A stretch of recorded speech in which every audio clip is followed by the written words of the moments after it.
Lok Sabha speaker పోస్టుపై ఉత్కంఠ కొనసాగుతూ ఉంది. స్పీకర్ పోస్టుపై అధికార విపక్షాల మధ్య ఏకాభిప్రాయం కుదరలేదు. ఎన్డీఏ కూటమి స్పీకర్ అభ్యర్థిగా ఓం బిర్లా నామినేషన్ వేశారు. ఇండీ కూటమి తరపున కాంగ్రెస్ ఎంపీ సురేష్ నామినేషన్ వేశారు. ఎన్డీఏ తీరుపై ఇండియా కూటమి మండిపడుతోంది. డిప్యూటీ స్పీకర్ పోస్టు ప్రతిపక్షాలకు ఇస్తేనే ఏకగ్రీవానికి సహకరిస్తామని కాంగ్రెస్ చెబుతోంది. స్పీకర్ ఎన్నిక విషయంలో ఎన్డీఏ తమను సంప్రదించలేదు అంటున్నారు కాంగ్రెస్ నేతలు.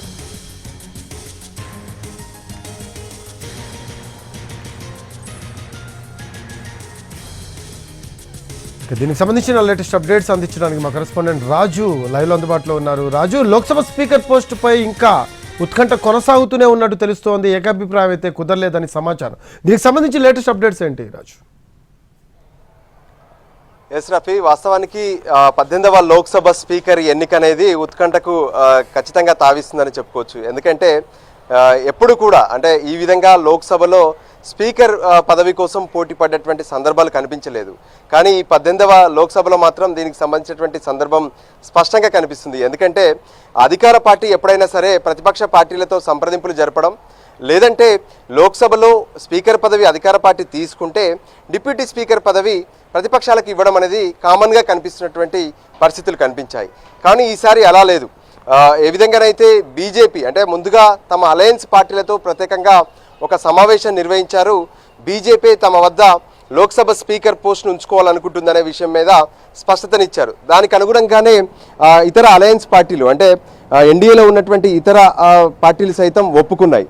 సో ప్రస్తుతం కొద్దిసేపటి క్రితమే జరిగినటువంటి కీలక సమావేశంలో లోక్సభ స్పీకర్గా ఎన్డీఏ తరఫున ఓం బిర్లాను నామినేట్ చేయాలని నిర్ణయం తీసుకున్నారు. దానికి అనుగుణంగానే ఓం బిర్లాతో నామినేషన్ వేయిస్తున్నారు. సో ఒక రకంగా చూస్తే వాస్తవానికి ప్రతిపక్షంతో కూడా సంప్రదింపులు జరిపామని చెప్పి బీజేపీ చెప్తుంది. కాంగ్రెస్ కూడా ఇదే విషయాన్ని ఒప్పుకుంటుంది. కానీ ఆ చర్చల్లో కొంత విఫలమైందనేది మనకు స్పష్టంగా అర్థమవుతుంది. ఎందుకంటే ఏదైతే రాజ్నాథ్ సింగ్, రక్షణ మంత్రిగా ఉన్నటువంటి రాజ్నాథ్ సింగ్ ఈ స్పీకర్ ఎంపికకు సంబంధించినటువంటి కీలక భూమిక పోషించారని చెప్పుకోవచ్చు.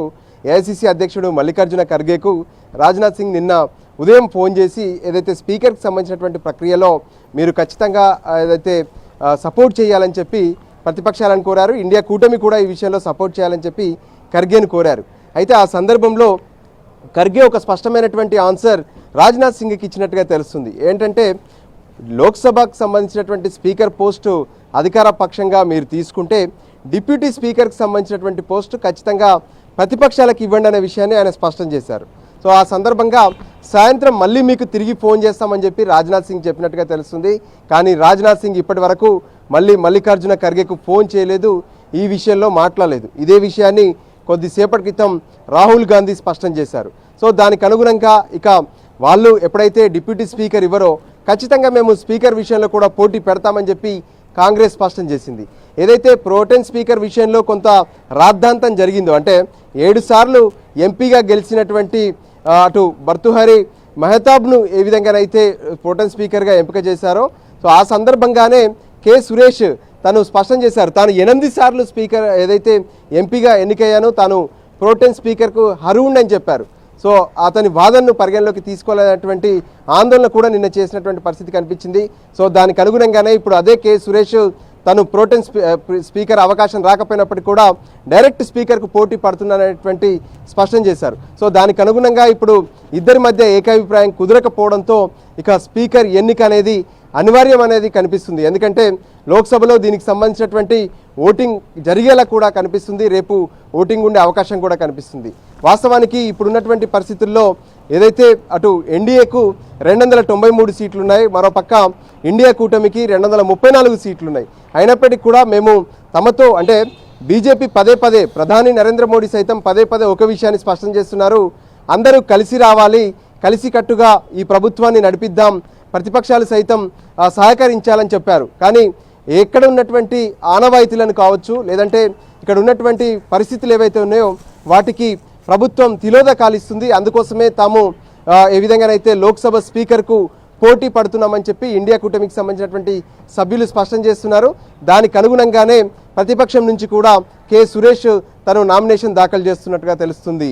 Rafi, right, thanks for updates Raju. Right, అది స్పీకర్ పోస్టుపై అధికార విపక్షాల మధ్య ఏకాభిప్రాయం కుదరలేదు. ఎన్డీఏ కూటమి నుంచి స్పీకర్ అభ్యర్థిగా ఓం బిర్లా అలాగే ఇండి కూటమి తరఫున కాంగ్రెస్ ఎంపీ సురేష్ నామినేషన్ వేశారు. అయితే ఇండి కూటమి డిప్యూటీ స్పీకర్ పదవిని కోరుతోంది. దానికి సంబంధించి ప్రస్తుతం అయితే ఏకాభిప్రాయం కుదరని పరిస్థితి కనిపిస్తోంది. లోక్సభ స్పీకర్ పోస్టుపై ఉత్కంఠ కొనసాగుతున్న పరిస్థితి.